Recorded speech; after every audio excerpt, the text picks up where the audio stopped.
Akafaly mananana ny rado fitiavantena sy ny fitiavam-boninahitra ary ny fitiavam-bola no nahatonga ny mpitondra ny fandimby tao a Madagasikara ny hetraketrika hatrizay. Hoy Rafaly manana rado, tsy maintsy hidirantsika moa izay resaka izay fa abonné aloha ny chaîne atsika.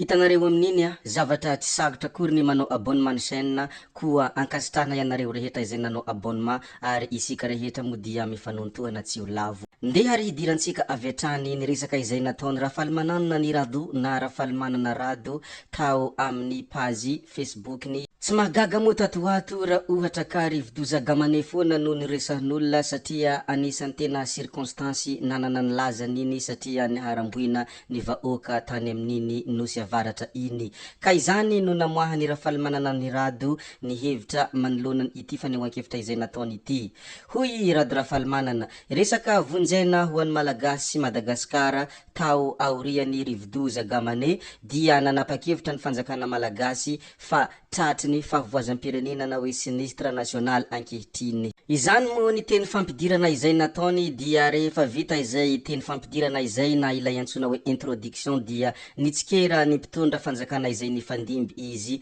ary hafatra izay nataony moa ny hoe hatrizay dia maro izahay novonina hanampy an'ny Malagasy sy i Madagasikara indrindra moa fa vonjena sy ny vahaolana fa kosa dia iarahantsika malala hatrany ny hetraketraky ny mpitondra ny fandimby tao Madagasikara amin'ny fitiavantena sy ny fitiavam-boninahitra ary ny fitiavam-bola ihany koa. Ny tiany hampita sy ny tiany azavaina moa ny hoe raha resaka vonjena sy ny mahaolona dia vonina hifanometanana i rado Rafaly manana ary vonina hanampy an'ny Malagasy fa kosa noho ny etraketraka ireo mpitondra izay nifandimby dia tsy afaka manao izany zavadrehetra izany ary tsy rado Rafaly manana irery ihany no tena te hanampy ny Malagasy fa maro izy ireo raha araka ny fanambarana izay nataony. Hoy izy nanome tsiahy, ny tsiahy dia 3:12 rivo-doza harona. Rehefa nandalo ny rivo-doza harona tamin'izany fotoana izany dia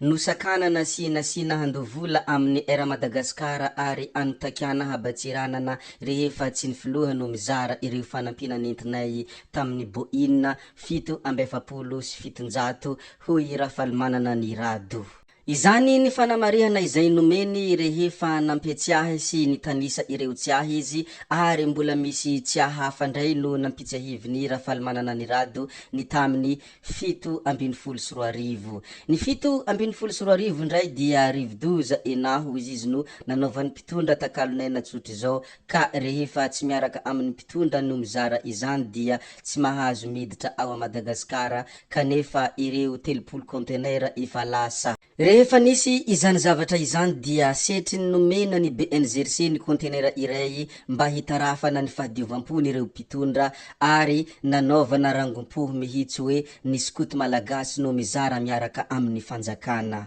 Akory nefa atao fa rehefa lasany BNGRC sy ny fanjakana ilay izy dia navelany potika tao amin'ny seranantsambo ny Toamasina ary aveo dia namidiny izy ireo antsokosoko. Izany koa dia anisan'ny tsiahy izay nampitsahiviny Rafaly manana ny rado ny tamin'ny taona 7:12 ho izy. Ny antony itantarany ireo zavadrehetra ireo moa dia te hanamarina izy hoe mba te hanampy ny vahoaka Malagasy ary mba te hanampy ny Madagasikara fa kanefa noho ny etraketraky ny mpitondra no mahatonga ireo tsy tanteraka satria ny mahatonga ireo mpitondra mihetraketraka ao Madagasikara dia noho ny fitiavantena sy ny fitiavam-boninahitra ary ny fitiavam-bola ho izy. Rehefa tapitra moa izay ny fitantaran'ny tsiahy tamin'ny 7:12 zay dia nampiatsiahy ihany koa izy ny tamin'ny taona 20 safidrano tany Ambatondrazaka. Nosakanana ny fiaramanidina 700 tsy antso natao a Madagasikara ary nosakanana tamin'ny fomba feno herim-pamoretana amampitaovam-piadina ary niampy fisamborana sy fanagadrana anay manao soa vonjy ainana hoe humanitaire hoy Rafaly manana ny rado. Mihoatra noho ny any amin'ny tany miady na any Gaza aza mbola misy fanajana ny mpiantsehatra ny vonjena hoy Rafaly manana ny rado rehefa nampiatsiahy ny tamin'ny taona 20. Ny fehiny ny zavatra tiany lazaina no sady nofintininy mony hoe raha ny rariny sy ny hitsiny dia tsy tokony hanampy any Madagasikara intsony zahay ary maro ny fikambanana iraisam-pirenena no kivy amin'ny fanodikodinana ny fanampina alefa any Madagasikara indrindra ny tanàna ny BNZRC kanefa ilay olona no jerena, ilay malagasy sahirana no jerena, ilay Madagasikara milentika no jerena hoy ny rado. Fehiny vonina atrany zahay hanampy sy hitondra fanampina amin'izao vonjy izao raha avela malalaka izay no ilazako antsika malagasy hoe ianareo ihany no mila mahay mitaky amin'ny mpitondra nareo ny tokony hisy any rariny sy ny hitsiny. Izany hoe raha asina famakifakana kely ny zavatra tiany rafalimanana ny rado lazaina dia hoe isika malagasy, isika vahoaka malagasy mila mahay mitaky amin'ny mpitondra ny hisy any rariny sy ny hitsiny ary tokony tsy manaiky ny zavatra tsy rariny sy ny zavatra tsy hitsiny eto amin'ny tany indrindra eto amin'ny Madagasikara. Rehefa manao ny zavatra toy izany isika vahoaka vonina ny rado rafalimanana ary vonina ihany koa ireo olona rehetra tokony hanampy ny malagasy ary indrindra ny resaka vonjena izay. Fanerana no sady fanambarana mony ataony rado rafalimanana ary ny fampitsiahivana ihany koa ary ny mety ho voka-dratsiny raha toaka tsy vonina hitaky amin'ny mpitondra atsika ny mba hisiany ny rariny sy ny hitsiny. Na de eo aza izay etraketraky ny fanjakana sy ny fitiavan'ny voninahitra ary ny fitiavan'ny fahefana izay hoy ny rado rafalimanana dia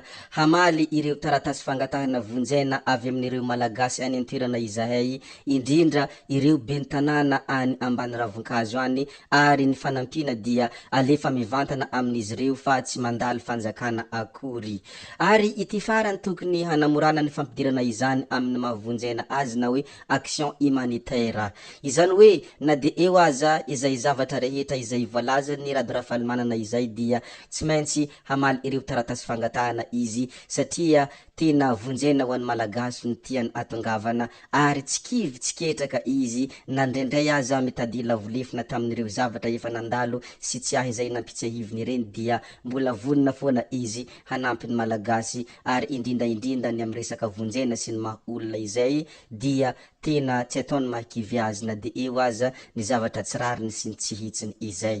Anisany tena azo lazaina fa manambitana raha izany malagasy izany ary manana sanjila ihany koa raha izany Madagasikara izany satria ny mpiray-tanindrazana rehefa mandeha any ivelany ka manan-katao na mahita lalana izay mba hanasoavana ny Madagasikara dia samy te hanasoa avokoa fa tsy mba te hihinan-driry izany. Ny firenena rehetra dia te hanampy any Madagasikara, izany no ilazako hoe tena azo lazaina manambitana raha izany raha malagasy izany ary manambitana izany nosy Madagasikara izany fa tsy maintsy tafavoaka isika ary tsy maintsy mandroso ny Madagasikara fa ny fotoana foana no andrasana mahereza daolo isika malagasy rehetra ambany lanitra ary izany tokoa mo ny hafatra farany izay nomeny ny rado rafalimanana ny hoe mandrosoa hasina mazotoa isika rehetra ary mirary tontolo andro mahafinaritra ho an'ny malagasy rehetra tsy ankanavaka na eto an-toerana izany na any velany izaho kosa hody sady hametra veloma daolo tompoko.